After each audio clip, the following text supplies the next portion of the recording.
ഒന്നും പറയണ്ട. കഴിഞ്ഞ ആഴ്ച ഞാനിത് വർക്ക്ഷോപ്പിൽ കൊണ്ടുപോയ സാധനം. അതെ ബഷീർക്ക ടിക്കറ്റ് അടിച്ചു നോക്കിയേ. ശരി ചെയ്യാം. നോക്ക്. ആ സ്റ്റാർട്ടായില്ല. സമാധാനായി. നിന്നിപ്പോ കണ്ടില്ലായിരുന്നു, ഞാൻ പെട്ടുപോയല്ലേ. വണ്ടിയൊക്കെ ഇടയ്ക്ക് നിന്ന് കഴിഞ്ഞാൽ വലിയ പാട് തന്നെയാണ്. ഈസല്ലേ വരുന്നത് നോക്കി. ആ അവനുള്ള സാധാരണ അവൻ വണ്ടിക്കുള്ള ഒരു അറിവ്. ഇന്നെന്താണ് അവൻ നടന്ന്? വാലൈക്കും സലാം. നല്ല വിശേഷം. ഇങ്ങനെ പോണ്. നല്ല തന്നെ. നീ എവിടേക്ക് ഇറങ്ങിയത്? ഞാനിവിടെ കടയിലൊന്ന് പോയാണ്. അപ്പൊ ബഷീർക്ക അജി നിങ്ങൾ വീട്ടിൽ ഞാൻ പോയിരുന്നു. വീട്ടുകാർ പറഞ്ഞിട്ടുണ്ടായിരുന്നില്ലേ? അപ്പൊ വ്യാഴാഴ്ച വെച്ചേക്കണത് പട ആവശ്യം. അപ്പൊ നോമ്പല്ലേ, അപ്പൊ കാരണം വൈകിട്ട് നോമ്പറക്കലാണ് ഉദ്ദേശിക്കണം. അപ്പൊ അസറിന് ശേഷം കബറിങ്ങ പോയിട്ട് നേരെ വൈകിട്ട് വീട്ടിലേക്ക് ട്ടാ. മറക്കരുതിട്ടാ. എന്തായാലും വരും. അത് ഒറ്റക്ക് വന്നാ പോരാ, കുടുംബക്കാരൊക്കെ ആയിട്ട് വരണം. അതിന് പ്രത്യേകിച്ച് പറയണോ? എന്തായാലും വരും. ഒന്നും പറയണ്ടാന്ന്. വാപ്പ എത്ര പെട്ടെന്ന് പോകുമെന്ന് വിചാരിച്ചില്ല. മൂപ്പുള്ളപ്പോ ഒരു സമാധാനം ബഷീർക്ക. എന്തിനൊരു ധൈര്യം ഒരു ബലമൊക്കെ ഉണ്ടായിരുന്നു. ഇപ്പൊ എന്തൊരു ആകപ്പാടൊരു ഒറ്റപ്പെട്ടൊരവസ്ഥ പോലെ ആയിപ്പോയി. ആലോചിക്കാൻ പറ്റണില്ല. അത് പോട്ടെ, ഇനി അതേക്കുറിച്ചൊന്നും ആലോചിക്കണ്ട. അള്ള വിളിച്ചപ്പോൾ അങ്ങോട്ട് പോയി, അങ്ങനെ വിചാരിച്ചാൽ മതി. നല്ല മനുഷ്യന്മാരൊക്കെ കുറച്ച് നേരത്തെ വിളിക്കും. ശരി എന്നാല് ഞാൻ പോട്ടെ. എന്നാല് കുറെ പേരെ വിളിക്കാനുണ്ടെന്ന്. ശരി. അസ്സലാമു അലൈക്കും. സലാം.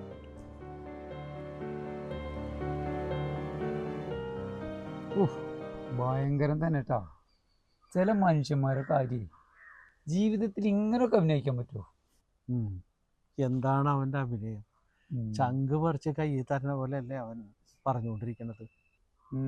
അവനിങ്ങനെ അഭിനയിച്ച് പറഞ്ഞാലേ അവനവൻ്റെ തന്തനോട് ഇത് ദ്രോഹങ്ങളൊക്കെ എല്ലാവരും മറക്കുന്ന വിചാരം. അതിനെ കേൾക്കുന്ന ഒരു പൊട്ടന്മാരാവണ്ട ബഷീർക്ക. അങ്ങോരൊരു പാവായിരുന്നു, പരോപകാരിയും കൂടെ ആയിരുന്നു. നുള്ളിപ്പറിക്ക് ഉണ്ടാക്കിയതിൻ്റെ പേരിൽ ഇവന് സുഖമായിട്ട് ജീവിക്കാൻ പറ്റി. അല്ല ബഷീർക്ക, ഇവനൊരു പെങ്ങളുണ്ടായിരുന്നില്ലേ പണ്ടേ ഒരുത്തിൻ്റെ കൂടെ ഒളിച്ചോടി പോയത്? എടാ, അത് അവളെ വീട്ടിലൊന്നും അവൻ കയറ്റാറില്ലല്ലോ. പണ്ട് അവൻ്റെ ഉമ്മ മരിച്ചപ്പോൾ നീ കണ്ടതല്ലേ? നാട്ടുകാരൊക്കെ കൂടി ചേർന്നിട്ടെല്ലാം മയ്യത്ത് കാണിച്ചത്. അപ്പം അതറിഞ്ഞൂടെ? അതിന് ബഷീർക്ക അവനവളെ പൊന്നു പോലെയാണ് നോക്കണത്. പോയത് സ്വന്തം സമുദായത്തിലേക്ക് തന്നെയല്ലേ. കൊണ്ടുപോയതാണെങ്കിലോ ഇവൻ്റെ ഒരു ഇൻറ്റിമേറ്റ് ഫ്രണ്ടാണ്. പിന്നെ എന്തിനാ ഇവന് എത്ര ബേജാറാ അവിടെ കുടുംബത്തേറ്റുന്നതിന്? അവർ പോയി കുറച്ചു കാലം കഴിഞ്ഞപ്പോൾ വാപ്പാക്കും ഉമ്മാക്കും ഒന്നും ഒരു കുഴപ്പമുണ്ടായിരുന്നില്ല. ഈ പന്നിക്കല്ലേ ചൊറിച്ചിൽ മുഴുവൻ. എന്തിന്? എടാ, ഈ ഒളിച്ചോടി പോയതിന്റെ കാരണവും പറഞ്ഞ് പുകലുണ്ടാക്കി ബഹളുണ്ടാക്കിയാൽ സ്വത്തൊക്കെ അവന് എടുക്കാലോ. അത് തന്നെ. ആ സ്വത്ത് അവൾക്കും കൂടി അവകാശപ്പെട്ടല്ലേ? അതൊക്കെ സാധാരണ മനുഷ്യരുടെ കാര്യം. ഇവൻ അങ്ങനത്തോനല്ലല്ല. ഇവന് കാശ് മാത്രം മതി. അതുകൊണ്ടല്ലേ ആ പാതി ബോധം കെട്ടിക്കിടക്കുന്ന ആ തന്തനെ കൊണ്ട് അവസാന നിമിഷത്തിലൊക്കെ എഴുതി വാങ്ങാൻ വേണ്ടിയിട്ട് ഉദ്യോഗസ്ഥന്മാരെ കൊണ്ട് ശ്രമിച്ചതവൻ. അറിഞ്ഞൂടെ? ആണോ? അവനെന്ത് ദുഷ്ടന്. ഇതൊക്കെ ഞാൻ ഇപ്പോഴാണ് അറിയുന്നത്. അതെ, ഈ കൊലപാതകങ്ങളെ 3 ടൈപ്പിലുണ്ട്. അറിയോ നിനക്ക്? 3 ടൈപ്പിലാ? എന്തെല്ലാം തരത്തിൽ കൊല്ലം ശീർക്ക?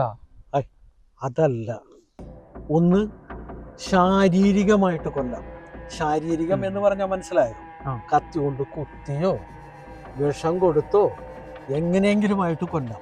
2 മാനസികമായി പീഡിപ്പിച്ച് കൊല്ലാം. 3 പട്ടിണിക്കിട്ട്. ഇത് 3ഉം കൂടെ ഒരുമിച്ചായാൽ വളരെ എളുപ്പം കൊല്ലാം. അല്ല, എന്താണ് ഇതിപ്പോ പറയാൻ കാരണം? എടാ ജി, നമ്മൾ കാണാറില്ല ചില സിനിമകളിൽ, അല്ലെങ്കിൽ ആശുപത്രി വരാതിരിക്കുമ്പോൾ ഇവിടെ കുറച്ച് നേരത്തെ എത്തിച്ചിരുന്നെങ്കിൽ ജീവൻ കിട്ടുമായിരിക്കും. ചില ഘട്ടങ്ങളിൽ ആയുസിൻ്റെ കണക്കെടുപ്പിൻ്റെ ജോലി മനുഷ്യന്മാർ തന്നെ ഏറ്റെടുക്കും. അതിനെത്രയോ ഉദാഹരണങ്ങളാണ് നമ്മുടെ നാട്ടിൽ. പുറം ലോകം അറിയാതെ പോകും.